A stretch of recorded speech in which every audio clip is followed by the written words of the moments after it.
아멘. 오늘 우리에게 내주실 하나님의 귀한 말씀, 신약 고린도전서 10장 1절에서 13절의 말씀이 되겠습니다. 고린도전서 10장 1절부터 한 절씩 교독하도록 하겠습니다. 형제들아, 나는 너희가 알지 못하기를 원하지 아니하노니 우리 조상들이 다 구름 아래에 있고 바다 가운데로 지나며 다 같은 신령한 음식을 먹으며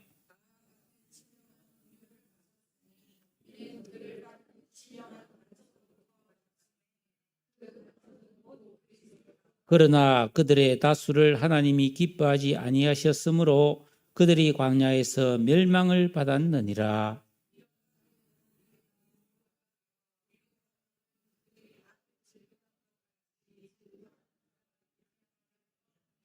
그들 가운데 어떤 사람들과 같이 너희는 우상 숭배하는 자가 되지 말라. 기록된 바 백성이 앉아서 먹고 마시며 일어나서 뛰논다 함과 같으니라.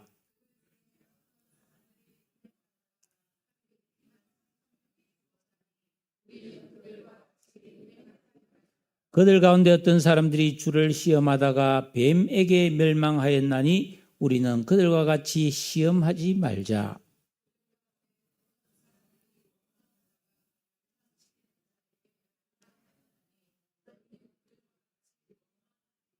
그들에게 일어난 이런 일은 본보기가 되고 또한 말세를 만난 우리를 깨우치기 위하여 기록되었느니라. 다 함께 사람이 감당할 시험밖에 너희가 당한 것이 없나니 오직 하나님은 미쁘사 너희가 감당하지 못할 시험당함을 허락하지 아니하시고 시험당할 즈음에 또한 피할 길을 내사 너희로 능히 감당하게 하시느니라. 아멘. 다가오는 15일은 79주년 강복절입니다. 먼저 잠깐 영상을 하나 보고 설교를 하도록 하겠습니다. 유명한 영화 이제 강복절이 며칠 남지 않았는데요. 구한말 우리나라는 1905년도에 을사늑약으로 일본에게 외교권을 빼앗겼습니다. 그 5년 후에 1910년 한일 합방으로 국권을 잃고 일제히 식민지가 되었어요.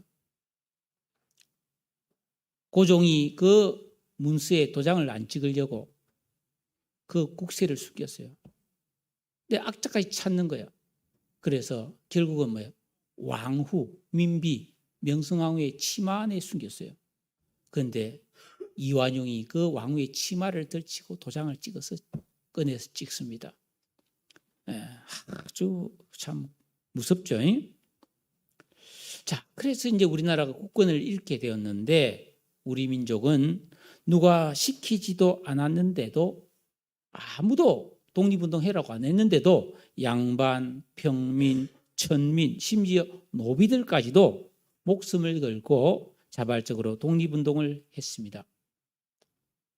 1910년에 나라가 망하고 9년이 지난 1919년에 전국적으로 3.1 독립 만세운동이 일어났죠. 그 3.1 독립 선언서, 그 선언서 제일 앞에 서두가 이렇게 시작됩니다. 오등은 자의 조선의 독립국인과 조선인의 자주민임을 선언하노라. 여기서 말하는 오등 이 말은 나 오자인데 나 그대 우리들 이런 뜻이에요. 그러니까 우리 조선인은 남녀노소 빈부귀천을 가리지 않고 모든 대한민국의 국민들이 다 독립을 원한다. 이걸 세계 만방에 선포한다. 그런 말입니다. 그래서 참 열심히 저항운동을 했죠. 세계 역사에 이런 나라가 없습니다. 일부는 했지만은 전 국민이 다 독립운동을 한 나라는 거의 없죠. 자, 그리고 결국 36년 만에 해방이 돼서 우리는 독립국가가 되었죠. 자, 그런데 1919년도에 한일합방 후 9년 뒤에 그런 만시운동이 일어났는데 그때까지만 해도 모든 국민은 우리나라가 반드시 독립할 것을 믿었어요. 그런데 세월이 흘러서 이 나라를 잃은 지 20년이 지난 1930년도가 지나면서 이 문제가 생기기 시작합니다. 수많은 지식인, 독립운동을 하던 사람들, 애국지사들 중에서 변절해서 친일파들이 생겨나기 시작합니다. 왜? 안 될 것 같아. 독립 안 될 것 같아. 그렇게 생각하는 거예요. 예? 그래서 초창기에는 애국지사로 독립투사로 이름을 떨친 유명인들이 배신을 해서 중도의 친일로 돌아선 인간들이 적지 않았습니다. 우리가 잘 아는 사람들도 많아요. 제가 이름을 거명하지는 않겠습니다. 오늘 이 총을 맞아 조금 전에 영화에서 죽은 염석진이란 인간도 원래 김구의 신복으로 독립군 지대장이었는데 그가 체포되어서 죽을 위기가 되자 살기 위해 변절해서 일본에 밀정이 되지 않습니까? 요 염석진의 실제 인물이 이종형이라는 사람인데 의열단에 일본 밀정으로 가입해 가지고요. 무려 독립군 250명을 감옥에 보낸 사람입니다. 그리고 그중에 70명이 사형당했습니다. 그런데 이 인간이요. 해방되고 나서 경찰 고위 간부가 되고 국회의원까지 됩니다. 그러다가 지프차가 뒤집어져서 객사를 하게 됐는데 일제히 앞잡이가 돼서 한때 동지였던 수많은 독립군을 밀고 하고 잡아 죽였지만은 결국은 뭡니까? 이 사실을 아는 옛날 독립군 출신들에 의해 심판을 받았죠. 우리는 이런 역사의 교훈을 통해서 배울 것이 있다 이 말입니다. 여러분, 이 역사의 주관자는 하나님이시므로 우리는 이 세상을 살아갈 때 이런저런 상황에 따라서 변신을 하면 안 되고 우리는 언제나 하나님 뜻대로 사는 가장 올바른 선택을 해야 할 줄로 믿으시기를 바랍니다. 특히 성경의 역사는 하나님이 주관해 오신 믿음과 구원의 역사입니다. 이걸 모르면 큰 손해가 되는 거예요. 여러분 아까 그 영화에서 총 맞기 전에 왜 동지를 팔았느냐, 왜 변절했느냐 그러니까 몰랐으니까. 여러분 모르면 다예요? 아니에요. 모르는 게 죄예요. 우리가 하나님 뜻을 모르고 사는 것은 죄가 되는 거예요. 큰 실수를 한 거죠. 예. 우리는 이 성경에 기록된 믿음의 역사를 통해서 진리를 깨우치고 배워야 합니다. 어떤 상황 속에서도 우리는 이 믿음이 변절하지 않는 영적인 정절을 지켜야 합니다. 많은 그리스도인들 중에 변절해서 신천지라든지 이런 이단으로 많이 갑니다. 왜죠? 속아 넘어가는 거예요. 예. 미끼에 걸려드는 거죠. 여기 오면 횡재한다. 장차 전 세계가 다 신천지가 되면은 떼부자가 될 텐데 뭐 아깝냐 이러면서 유혹하니까 거기 탁탁탁탁 다 걸리는 거예요. 여러분, 우리 각자는 내가 구원받은 그리스도인이요 하나님의 자녀이며 천국의 시민된 이 신분과 영원한 소망을 잃어버리시면 안 됩니다. 네? 그 일제 36년 동안 끝까지 목숨 걸고 정절을 지킨 사람은 지금 독립 그런 공헌자가 됐잖아요. 엄청난 명예를 얻지 않습니까? 네. 지난 2달 반 동안 우리 교회에서는 새벽마다 이 고린도 전서를 묵상하고 마쳤는데요. 저는 그중에서 이 10장을 꼭 여러분과 함께 한 번 더 나누고 싶었습니다. 이 고린도 교회는 바울이 전도 여행 2차 때에 세운 교회인데 원래 이 교회가 아주 거대한 도시에 있었고 도덕적으로 문란하기로 소문난 곳인데 바울이 이곳에 교회를 세웠어요. 성도들은 열심히 신앙생활했고 그들에게 온갖 신령한 은사와 능력들이 나타나서 부흥했습니다. 그렇지만 바울이 떠난 뒤에 그 교회 안에서는 여러 가지 분쟁과 음란과 우상숭배와 여러 가지 성도들 간에 싸우고 고소고발하고 복잡한 문제들이 많이 생겨났어요. 에베소에 있던 바울이 이 소식을 접하고 너무너무 마음이 아파서 그 고린도 교회의 문제를 해결해 주기 위해서 기록한 것이 바로 이 고린도 전서입니다. 오늘 1절에 보면 형제들아 나는 너희가 알지 못하기를 원하지 아니하노니 꼭 알아야 되지요 이 말이잖아요. 반드시 고린도 교회 성도들이 알아야 될 영적인 중요한 진리에 대해서 말해주겠다는 것입니다. 그것이 뭐냐? 바로 구약시대 이스라엘 백성들이 출애굽해서 하나님이 그 조상적부터 약속하신 젖과 꿀이 흐르는 가나안 땅, 그 선물로 주시는 땅으로 가기 위해서 출발을 했어요. 출발을 했는데 결론은 어떻습니까? 어찌된 일인지 그 대다수가 그 가나안 땅에 들어가지 못하고 광야에서 40년간 죽을 고생을 하다가 다 죽어버렸어요. 그 사실을, 그 내막을 알기 원한다라는 것입니다. 그래서 11절에 보면 그들에게 일어난 이런 일은 본보기가 되고 또한 말세를 만난 우리를 깨우치기 위하여 기록했다. 우리도 이 사실에 대해서 배울 것이 있다 이 말이에요. 바울이 이 성도들에게 꼭 알기를 원하는 내용은 2절에서 10절 사이에 있는 크게 두 가지입니다.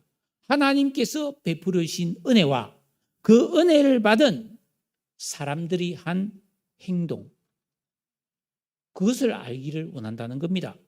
그러면 하나님께서 먼저 베풀어 주신 은혜는 뭐냐? 총 5가지예요. 첫째는 1절 중간절에 있는 우리 조상들이 다 구름 아래에 있고, 여러분 이스라엘 백성들은 출애굽했습니다. 그리고 홍해를 건너 광야로 나갔는데 사막이죠. 그때 출애굽기 13장 21절에 여호와께서 그들 앞에서 행하사 낮에는 구름 기둥으로 그들의 길을 인도하셨다는 거예요. 여러분 요즘같이 더울 때 그 뜨거운 떼약빛에 나가면 얼마나 힘듭니까? 그런데 그 위에 그늘이 있으면 그나마 견디기 쉽잖아요. 우리나라는 이 습도가 7, 80%가 됩니다. 여름에. 그러니까 막 찝찝하고 해서 그늘에 들어가도 막 별로 시원하지도 않아요. 근데 이 사막 기후는 아무리 날이 더워도 그늘에만 들어가면 시원합니다. 그 이스라엘 백성들이 그 광야 뜨거운 사막길을 가지만 하나님께서 구름으로 그늘을 쫙 만들어 줬다는 거예요. 얼마나 감사합니까? 두 번째로는 바다 가운데로 지났다. 왜요? 애굽의 군대가 그들을 다시 죽이고 잡아가려고 쫓아올 때 그들이 길이 없는데 하나님께서 그 바다 홍해를 쫙 갈라서 그렇게 땅처럼 건너갔던 그 기적을 다시 한번 회상하게 하는 거예요. 그 다음에 세 번째는 2절입니다. 모세에게 속하여 다 구름과 바다에서 세례를 받았다. 이스라엘 백성들은 430년 넘게 애굽 왕 바로에게 속하여 노예 생활을 했던 사람인데 그들이 하나님의 은혜로 해방되어 모세에게 속하게 되었다. 모세는 하나님의 대리자였다는 것입니다. 그래서 그들은 자유자로 신분이 바뀌었고 그들이 뭡니까? 여기 보니까 구름과 바다에서 그 구름 아래에서 지나가고 바다를 통과한 것을 세례를 받았다고 말하고 있는 거예요. 즉 구원 백성이 되었다라는 것입니다. 그 당시 이 편지를 받은 고린도 교회 성도들도 우상을 숨기는 그런 사탄에게 속한 자들이었지만 바울에게서 복음을 듣고 그 교회에 속하여서 세례를 받고 하나님의 자녀가 된 줄로 믿습니다. 우리도 마찬가지죠. 우리도 뭐 전통적으로 내려오는 샤머니즘을 믿고 또는 뭐 그냥 아무것도 안 믿으면 그냥 불교네 이런 생각을 했었는데 언제부턴가 복음을 알고 예수를 믿어서 이렇게 하나님께 속하여 그리스도인이 된 줄로 믿습니다. 하나님 베푸신 큰 은혜죠. 그 다음에 3절에 다 같은 신령한 음식을 먹었다. 하나님께서 광야에서 양식으로 먹여주신 만나를 가리킵니다. 이 만나가 광야에서 200만 명이 넘는 사람들이 먹을 게 어디서 나옵니까? 사막인데. 근데 새벽마다 딱 자고 일어나면 뭐예요? 하늘에서 눈처럼 먹을 하얀 그런 만나라고 하는 음식이 쫙 내려있는 거예요. 그럼 거두어서 먹기만 하면 됐어요. 모세는 이 만나에 대해서 신명기 8장 3절에서 이런 말을 합니다. 만나를 너에게 먹이신 것은 사람이 떡으로만 사는 것이 아니요 여호와의 입에서 나오는 모든 말씀으로 사는 줄을 너희로 알게 하려 하심이라 하면서 이 만나를 하나님의 말씀으로 해석해 주고 있습니다. 즉 이스라엘 백성들은 광야 40년 동안 단순한 음식이 아니라 하나님의 말씀의 능력으로 생존할 수 있었다 이 말입니다. 그런데 이 사실을 알지 못했어요. 광야에서 농사를 짓지 않았고 먹을 것을 위해서 일하지 않았는데 매일 먹고 살았어요. 그거는 하나님의 말씀의 능력이었다는 것입니다. 하나님의 말씀이 빛이 있으라니까 빛이 있었고, 하늘에 달과 별이 생기라니까 별이 생겼듯이 하나님의 말씀이 이스라엘 백성들에게 날마다 먹을 것이 내려라 하니까 내린 거잖아요. 그 말씀의 은혜로 살았죠. 그런데 이 사실을 알지 못하고 아이고 오래 먹었더니 물린다, 맛이 없다, 고기가 먹고 싶네 이렇게 원망하고 불평했다는 것입니다. 왜 그랬을까요? 이 출애굽한 이스라엘 백성들은 육신의 피로만 집착하는 옛사람의 악한 의식을 갖고 있었기 때문입니다. 지금도 우리가 예수 믿고 구원받았지만 영적인 의식이 안 만들어지면 세상 욕심, 내 육신의 피로만을 위해서 살아가는 그런 참 영적인 인간으로서는 굉장히 수준 낮은 삶을 살 수밖에 없다라는 비참한 거죠.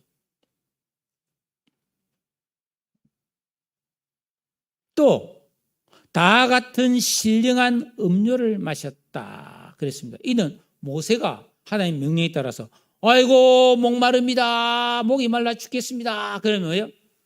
모세가 지팡이로 큰 사막에 있는 바위를 탕 치면은 거기서 물이 쫙 나오는데 이 그냥 절절절 나온 게 아니고 강이 될 만큼 물이 많이 나왔어요. 그러니까 200만 명이 된 사람이 다 충분히 먹고 그렇게 살았다 이 말입니다. 그런데 재미난 것은 그때 모세가 때려서 나온 그 반석은 곧 그리스도다. 이 무슨 말입니까? 반석을 땅 쳤다는 것은 장차 예수님이 받을 고난을 상징하는 거예요. 매 맞고 십자가에 못 박기를 상징하는데 이 광야 40년 동안 이스라엘 백성들이 먹은 물이 다 예수님께서 먹여주신 것이라는 말씀입니다. 그러니까 그 광야 생활에 예수님은 늘 함께 하셨다는 것이죠. 그래서 여러분 신약 성경 요한복음 7장 37절에 보니까 예수께서 누구든지 목마르거든 내게로 와서 마시라. 나를 믿는 자는 성경의 이름과 같이 그 배에서 생수의 강이 흘러나오리라. 구약시대 40년 동안 그 엄청난 이스라엘 백성들을 그렇게 물을 마시게 하신 것처럼 지금도 누구든지 목마르면 예수님께서 우리의 그 타는 목마름을 해결해 주실 수 있다 이 말씀입니다. 이것은 단순한 육신의 목마름을 말하는 게 아니죠. 우리가 인생을 살면서 얼마나 심령의 갈증을 많이 느낍니까? 사랑에 목마르고 평안하고 싶은데 평안하지 않으면 어서 좀 평안해지기를 바라고 어서 행복해지는 날이 오기를 바라고 화목하기를 바라고 사업이 잘 되기를 바라고 학생들은 공부를 잘해서 원하는 대학에 들어가기를 바라고 젊은이들은 취직하고 또 사랑하는 사람을 만나서 결혼하기를 바라고 그런 인생의 목마름을 갖지 않는 사람이 어디 있겠습니까? 그런데 그게 우리 인간의 노력만으로 되는가? 여러분, 학생들은 생각해야 됩니다. 내가 공부를 잘하고 싶다면 열심히 해야지. 사업을 잘하고 싶다. 딴 생각하지 말고 공부해 가면서 최선을 다해서 사업을 해야지. 딴짓 하면서 뭐 안 된다. 그건 말이 안 되는 거예요. 그런데 내가 최선을 정말로 부끄럽지 않게 다 했는데도 안 된다. 그러면 어떻게 돼요? 꼼수를 쓰면 안 돼. 법을 어기면 안 돼. 하나님께 기도해야 되는 거예요. 그게 방법이에요. 그게 방법. 광야에서도 많은 사람에게 생수로 그 목마름을 해결해 주신 예수님께서 우리 인생의 목마름도 얼마든지 해결해 줄 수 있는 생수가 있음을 알고 그 주님을 믿고 순종하는 것이 좋은 믿음일 줄로 믿으시기를 바랍니다. 이스라엘 백성들은 그 광야에서 신령한 음식을 먹고 신령한 음료를 마시고 신령한 반석의 힘으로 살았다고 했는데 여기서 말하는 이 신령한이란 pneuma, 이 성령이라는 뜻입니다. pneumatikon인데 영적인 것이라는 의미예요. 즉 이스라엘 백성들이 광야에서 그 만나를 먹고 생수를 마시고 이렇게 안전하게 살았던 이 모든 것은 성령의 역사로 주신 것이라는 의미입니다. 단순히 육체적인 필요를 충족시킨 것이 아니고 그런 것을 먹고 마시면서 영적인 의미를 깨달아야 된다는 거예요. 아이고 이 광야 사막에서 우리가 이렇게 먹고 사네? 이게 도대체 가능하냐 말이야. 이건 하나님이 주신 은혜네. 하나님께서 왜 우리에게 이런 은혜를 주실까? 하면서 하나님을 사랑하고 의지하고 그 뜻대로 살기를 결심해야 된다는 거예요. 하나님은 이스라엘 백성들에게 무엇을 기대하셨습니까? 그들이 하나님 뜻을 알고 그 사랑과 그 은혜를 알고 오직 하나님을 믿고 순종하며 섬기며 거룩하고 아름답게 살기를 원한 거죠. 오늘날도 마찬가지입니다. 우리가 지금 드리는 교회에서 드리는 이 예배, 여러분 구경꾼 되면 안 됩니다. 이 예배의 영적 의미를 알아야 돼요. 우리 몸이 여기 와 있지만은 우리는 지금 영적 예배를 드리고 있는 거예요. 하나님의 영이 여러분의 영을 지금 만지고 있는 거예요. 여러분이 지금 말씀을 듣는 것은 여러분의 영혼이 지금 만나를 먹고 있는 거란 말이에요. 생수를 마시고 있는 거예요. 그래서 성찬식이나 찬양이나 봉사나 성김이나 모든 성도의 삶은 거룩한 산제사로 드리는 영적인 것임을 우리는 기억해야 합니다. 그러니까 우리는 항상 뭐예요? 살아가면서 그냥 내 몸만 생각하면 안 된다는 겁니다. 하나님을 생각하고 성령을 의지하면서 내가 이 영적인 삶을 사는 이것이 성도의 특권이요 아름다움이고 이런 영적인 삶에서 하나님의 특별한 은혜와 축복이 우리에게 공급되는 것을 믿으시기를 주의 이름으로 축복합니다. 그런데 이스라엘 백성들은 40년 동안 그걸 못 깨닫는 거예요. 예? 그래서 5절에 보십시오. 5절 다 같이 읽어보겠습니다. 5절 시작.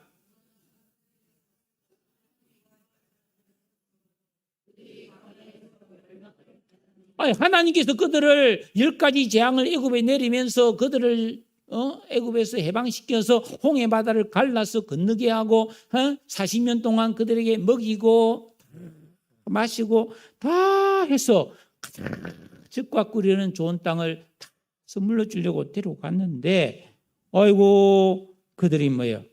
다수가 그냥 다 멸망받아서 죽어버렸다는 거예요. 못 갔다는 거예요. 가나안에 들어가서 하나님이 주시려고 했던 복을 못 누리고 고생만 하다 죽었다는 거예요. 이러한 역사적 사실을 말하는 이유가 뭡니까?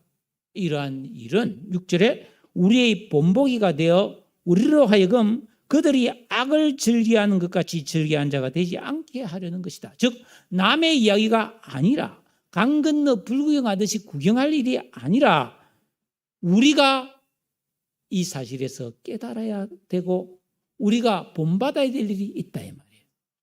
응? 자, 그 이스라엘 백성들은 대다수가 악을 즐겨 행했다는 것입니다.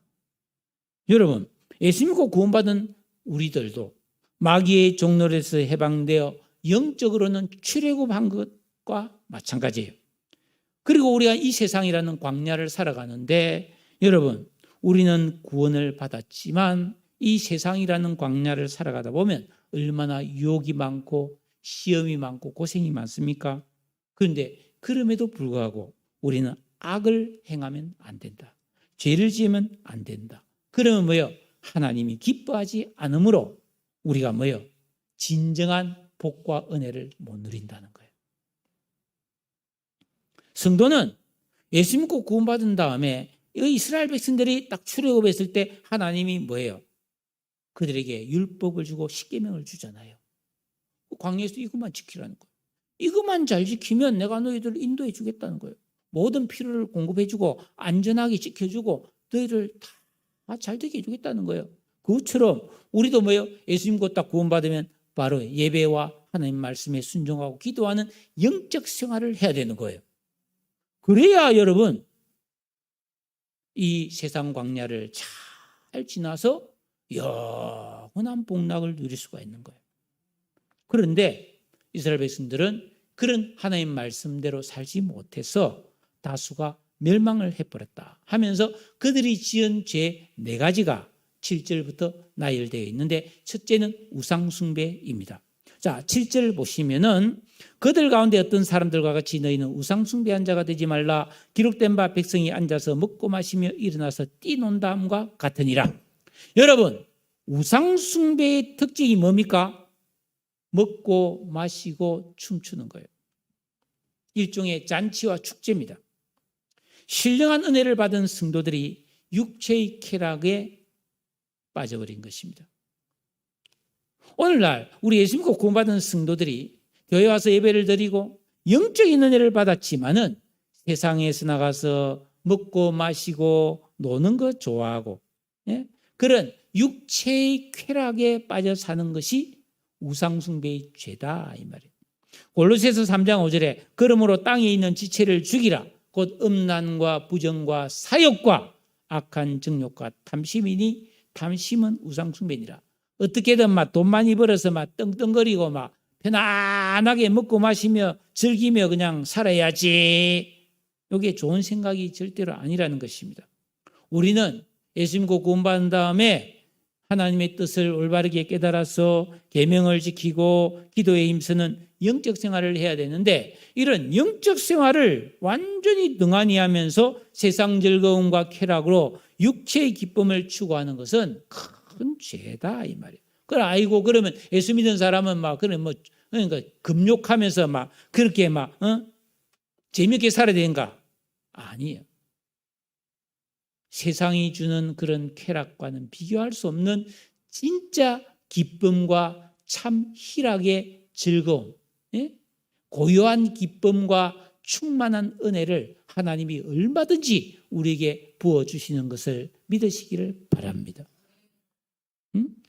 여러분, 고린도 교회가 있던 그 당시 고린도에는 이렇게 우상 신전이 많았고 그 우상 신전에 들어가면 막 소잡고 양 잡아 놓고 막 술 마시면서 창기들과 어울려 음란 파티 벌리는 그런 우상 숭배가 성행했습니다.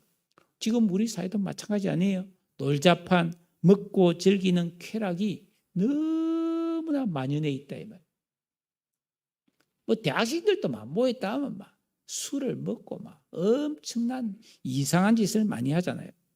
유무형의 그런 우상과 탐심들이 너무나 팽배해져 있습니다.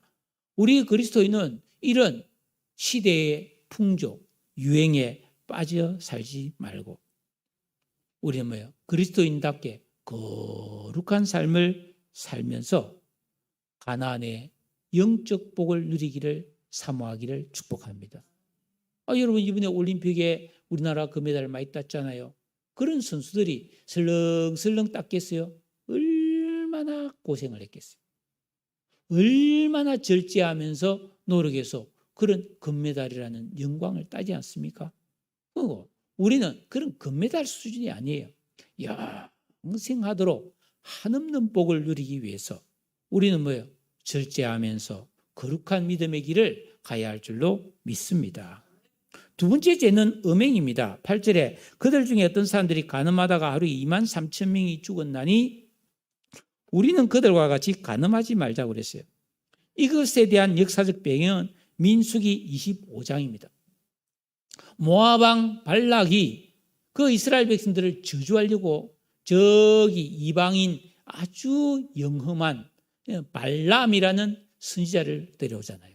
그 이스라엘 백성들을 저주해라고 하니까 발람이 저 백성들은 하나님이 특별히 사랑하는 백성들이기 때문에 우리가 저주한다고 저주받을 사람이 아닙니다. 저 사람들을 망하게 하는 길은 딱 하나입니다. 죄를 짓게 하는 겁니다. 그래서 이스라엘 백성들이 죄를 짓도록 유혹하는 방법을 가르쳐주죠. 저 사람들은 지난 40년 동안 광야에서 만나만 먹었기 때문에 고기 맛을 좀 보여줘야 됩니다.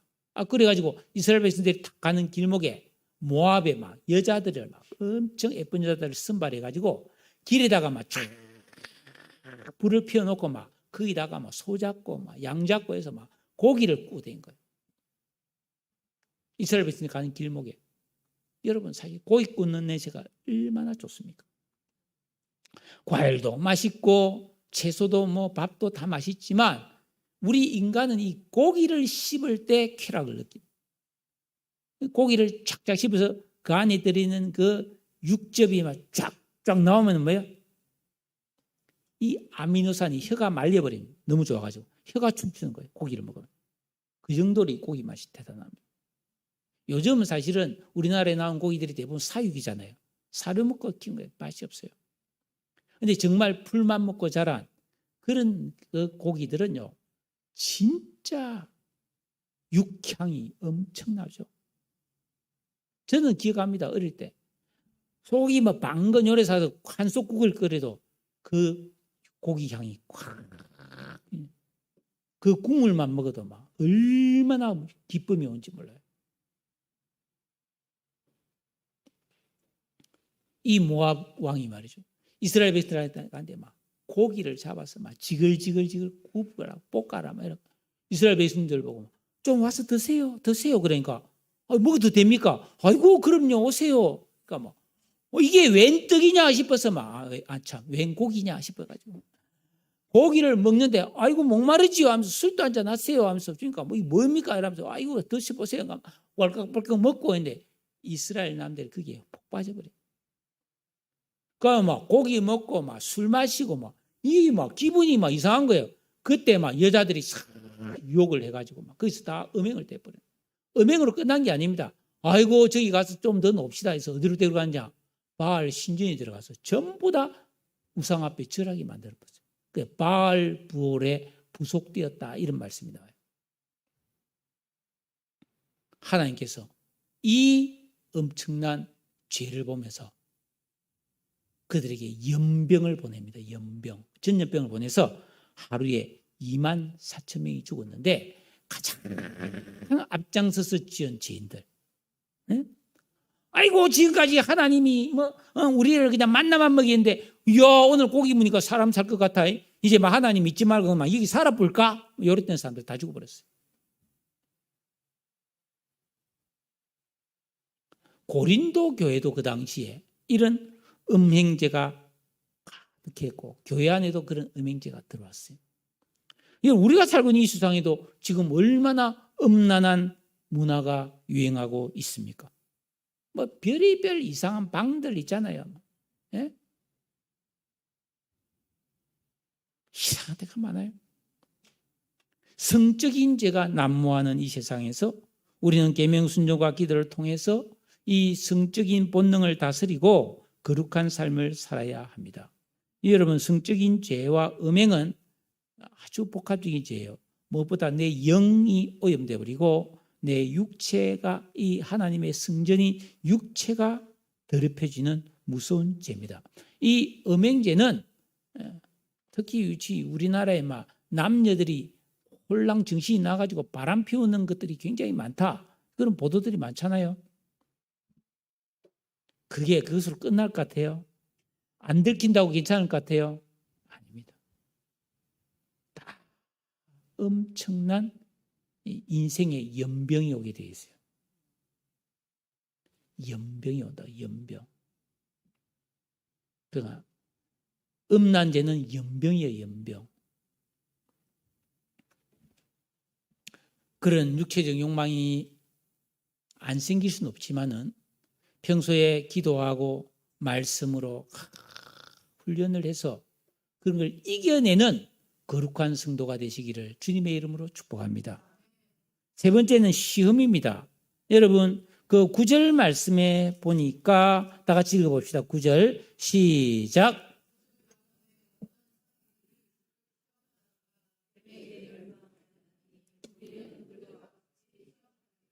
민수기 21장이 나오는 것인데 여러분 이스라엘 백성들이 가고자 하는 길이 있었어요. 여러 가야 된다. 그 가나안 땅으로 가고 있는데 아이고 어느 날 딱 가는 길이 막혀버린 거예요. 예를 들어서 우리가 여기서 저 소래포구를 가려고 하는데 이 앞에 다리를 딱 건너가면 제일 쉽잖아요. 근데 그 앞을 누가 못 가게 막아서 저 위에 다리도 막아서 소래포구 가려고 여기서 촥 해서 신천동으로 가서 부천으로 돌아가지고 막 저 해서 막 파주까지 갔다가 막 내려와가지고 막 저 막 강화도로 들려서 해서 그래서 소래포구가 그렇게 돌아가야 되는 상황이에요. 하루 이틀이면 갈 거리를 보름이 걸려서 가는 사막길을 통과해서 험난한 길을 가니까 이스라엘 백성들이 막 기분이 팍 상한 거예요. 너무너무 막 열받았어요. 그래가지고 막 속으로 부글부글 끓었는데 만나를 딱 먹을 때 폭발해버린 거예요. 민수기 21장 5절에 보면 이곳에는 음식도 없고 물도 없다. 우리 마음이 이 하찮은 음식을 싫어하노라. 하나님이 주신 신령한 음식과 신령한 음료를 별거 아니라고 말해보세요. 여러분 예수님과 구원받은 성도는 내가 힘들고 속상할 때에도 원망하면서 하나님을 시험하면 안 된다. 그럼 이스라엘 백성들은 무슨 시험을 했는가? 자 보세요. 이스라엘 백성들은 원래 애굽의 노예였어요. 애 낳으면 막 애를 그냥 강제로 바다에 강에 빠뜨려 죽이는 그런 학대를 당했잖아요. 강제 노동에 시달렸습니다. 그런데 그들이 하나님의 은혜로 해방이 되어서 홍해 바다를 건너고 구름 기둥 불 기둥 만나를 먹으면서 이 만나는 완전 식품이에요. 그만 먹으면 모든 영양소가 필요한 필수 영양소가 다 공급돼서 생육하고 번성하는데 아무 지장이 없는 음식이에요. 그렇게 하나님이 은혜를 주시고 수많은 기적과 축복을 주셨는데도 그들은 뭡니까? 하나님이 우리를 사랑하신다는 그것을 알면서도 하나님께 원망을 했다 이 말입니다. 하나님이 그렇게 우리를 사랑하시고 우리에게 복을 주셔서 가나안 땅을 주시려고 지금 가고 있잖아요. 그러면 인내하고 순종해야 되잖아요. 그런데 그걸 다 알면서도 자신의 성질을 다스리지 못하고 독한 말로 불평한 것이 하나님을 시험한 것이다.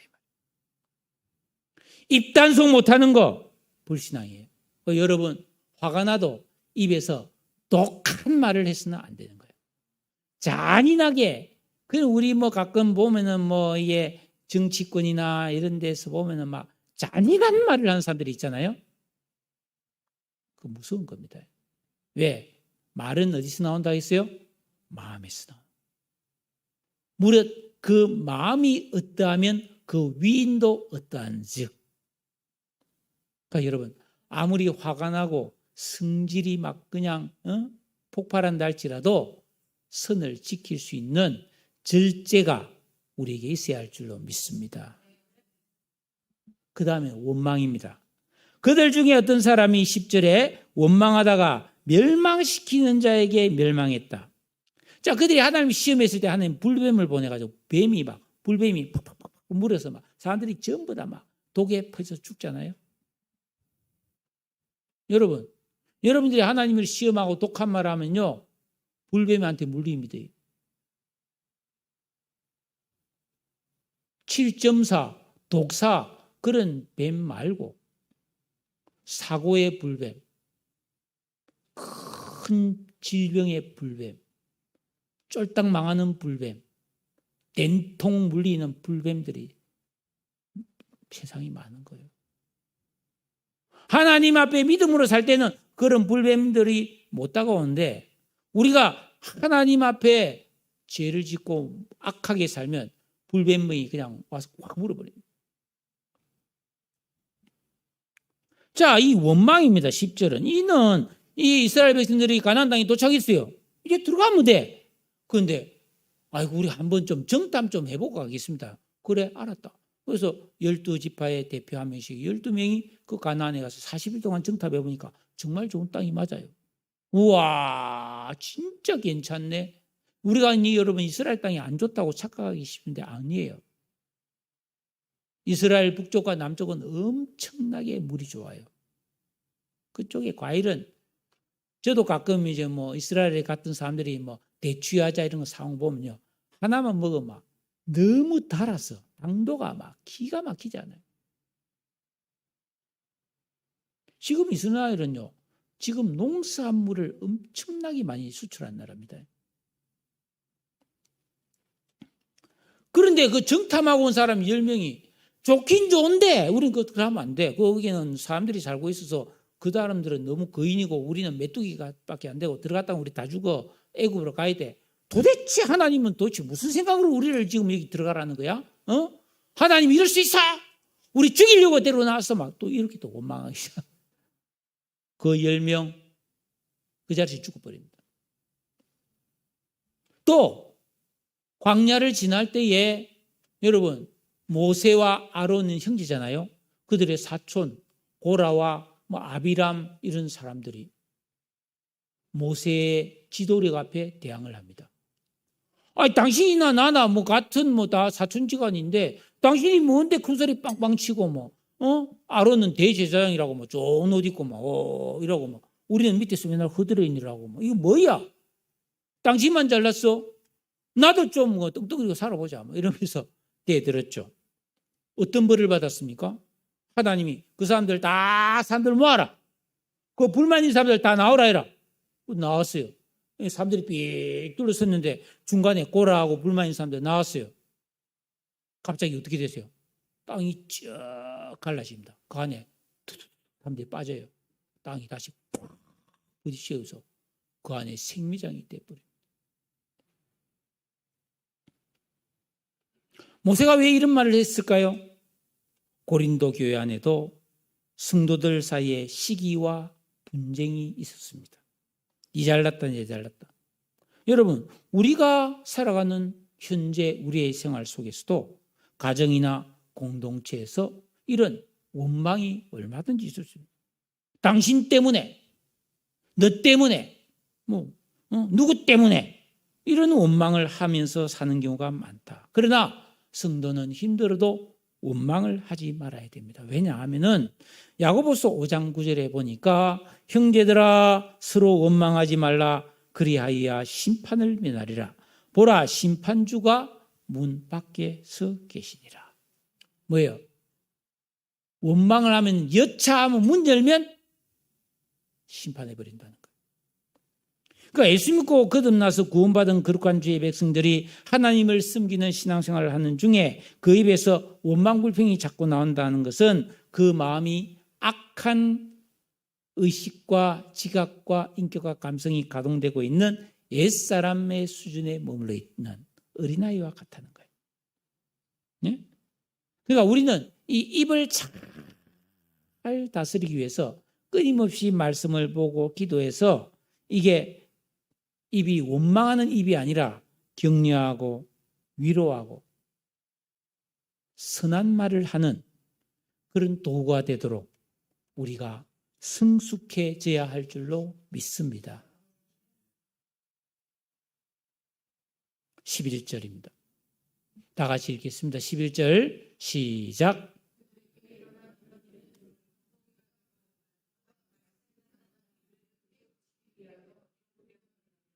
이 말씀을 듣는 고린도 교회 성도들이 얼마나 뜨끔했겠습니까? 그들에게 우상과 우상 숭배, 탐심, 음행, 시험, 원망, 영적 생활을 해치는 큰 악들이 있었거든요. 우리도 마찬가지 아니에요? 우리도 이 말씀을 잘 들어서 이 성경의 역사에 거울을 보면서 나를 돌아봐야 된다. 그러면서 12절에 그런즉 선줄로 생각하는 자는 넘어질까 조심하라. 바울은 사실은 요 12절 이 말씀을 하기 위해서 1절부터 11절까지를 말씀했다 해도 과언이 아닙니다. 왜 이런 죄를 짓는 사람이 생기는가? 그 사람들은 주로 교만한 사람들이라는 거예요. 선줄로 생각하는 자가 누구냐? 오래 믿은 성도, 좀 배웠다는 사람, 돈이 좀 있다는 사람, 아이고 나는 뭐 괜찮아 뭐 이런 사람, 직분자, 영적 체험이 있는 사람, 스스로 판단하기를 좋아하는 사람, 한가하게 돌아다니면서 남의 말하기를 좋아하는 말쟁이, 남의 말 안 듣는 고집쟁이, 꼭 자기가 생각하는 만큼만 하고 싶은 대로 자기 속인에 옳은 대로 사는 그런 사람, 계명을 지키지 않는 이런 영적 생활을 따르지 않는 자를 가리키는 거죠. 여러분, 이런 사람들이 교회에 있다면 어떻게 해야 되겠어요? 혼쭐을 내야 되겠습니까? 쫓아내버려야 되겠습니까? 아니에요. 바울은 그렇게 말하지 않았어요. 신실하고 지혜로운 바울은 그 해법을 깨우쳐 줍니다. 어떻게 깨우쳐 주는가? 기가 막힌 방법으로 깨우쳐 줍니다. 그게 13절이에요. 자, 13절 우리 다 같이 읽겠습니다. 시작.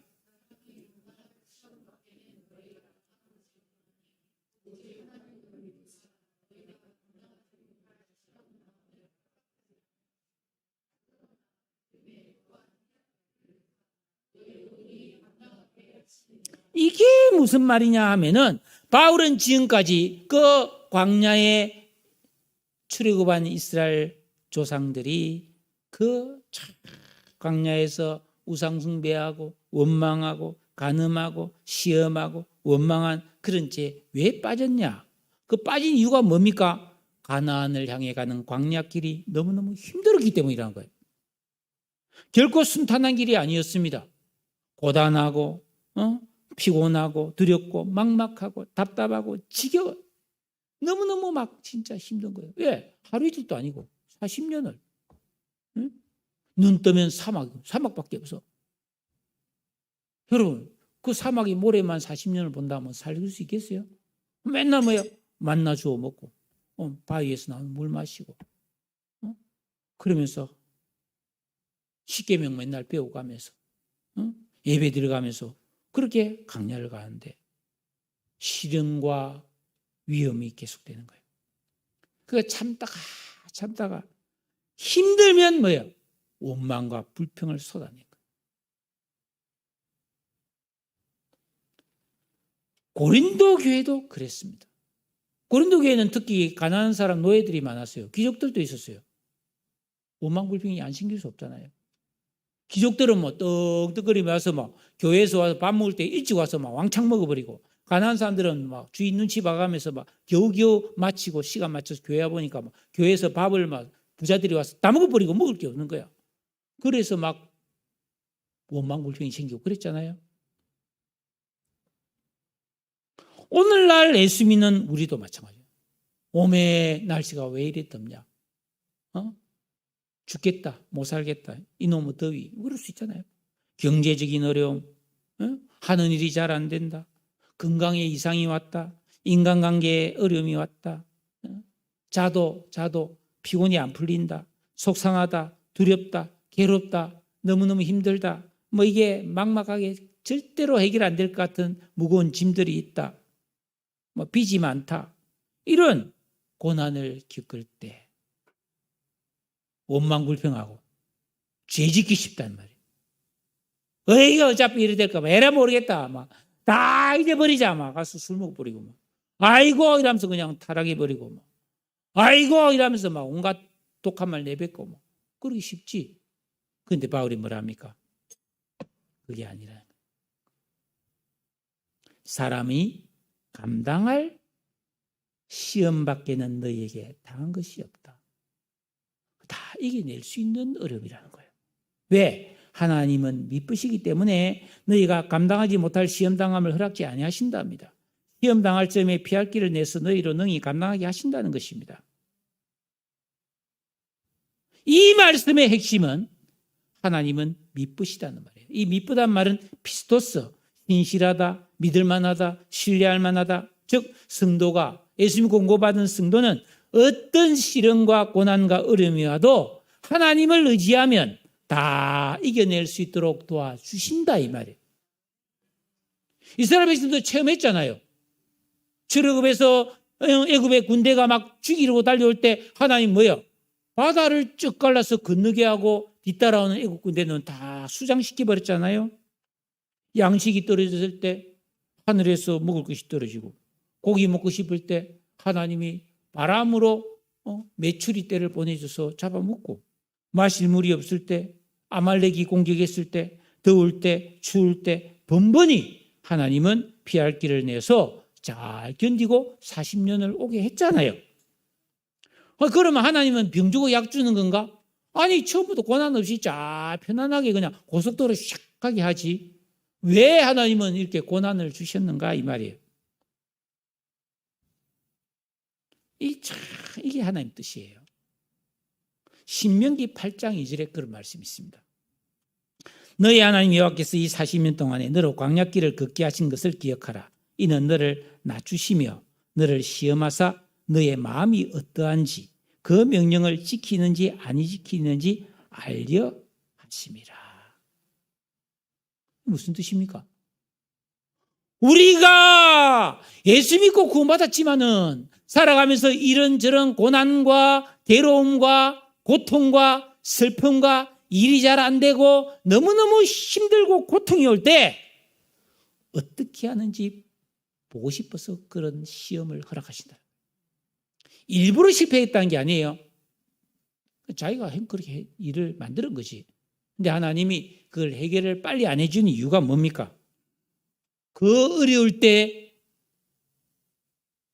함부로 말하고 막 함부로 살고 막 대책 없이 막 이상한 짓 하고 막 꼼수 쓰고 불법하고 그러지 말고 그 힘들 때에도 하나님 말씀대로 기도하고 예배드리고 하나님 말씀대로 살려고 인내하고 절제하면서 하나님을 찬양하고 감사하고 그걸 보고 싶어 하신다. 그걸 보고 싶어서 그런 시험을 했다는 거예요. 즉 이것은 고통이 아니라 연단, 믿음의 훈련이었다라는 겁니다. 그러니까 우리가 겪는 고난에는 영적인 의미가 있다. 이 고난 속에서 영적인 의미를 찾아서 하나님의 뜻대로 인내하며 잘 고난을 이겨내면 삶의 질이 완전히 달라지는 복을 하나님이 주실 줄로 믿습니다. 결론입니다. 이스라엘 백성들이 광야 40년 동안 겪었던 인생사와 이 고린도 교회의 모습은 오늘날도 십자가의 길을 걸어가는 우리에게 그대로 좋은 본보기가 됩니다. 사랑하는 여러분, 우리도 그들과 같이 똑같이 실패하지 않으려면 우리는 계명을 지키고 기도하는 이런 진정한 영적 생활을 통해서 내 안에서 솟구쳐 오르는 악한 것들, 원망과 불평과 막 음행하고 싶고 막 하나님을 시험하고 막 독한 말을 쏟아내고 막 성질 있는 거 없는 거 다 부려가면서 막 갑질하고 못된 짓을 막 일삼는 그런 사람이 살면 안 된다 이 말이에요. 그런 할 수 있는 기질을 아예 뿌리를 뽑아버려야 된다 이 말이에요. 그래서 하나님 주신 구원의 은혜, 성령의 은혜, 이런 교회에서 예배드리면서 말씀을 듣는 이런 능력을 통해서 올바르고 아름다운 신앙의 길을 가야 되는 거예요. 여러분 이번에 올림픽 경기를 여러분이 보셨지만 얼마나 선수들이 그 경기하는 게 아름답습니까? 수영을 수영을 하고 막 다이빙을 하고 막 달리기를 하고 막 팔을 쏘면 착착 110점에 탕탕 맞고 얼마나 멋있습니까? 그죠? 사격도 빵빵빵 쏘면 그게 그냥 된 건가요? 훈련을 통해서 된 것이죠. 그러니까 훈련을 하면 아름답고 멋있어지는 거예요. 방치한 땅보다는 잘 가꾼 정원이 보기 좋은 것처럼 우리도 인생을 훈련하고 가꾸어야 되는 거예요.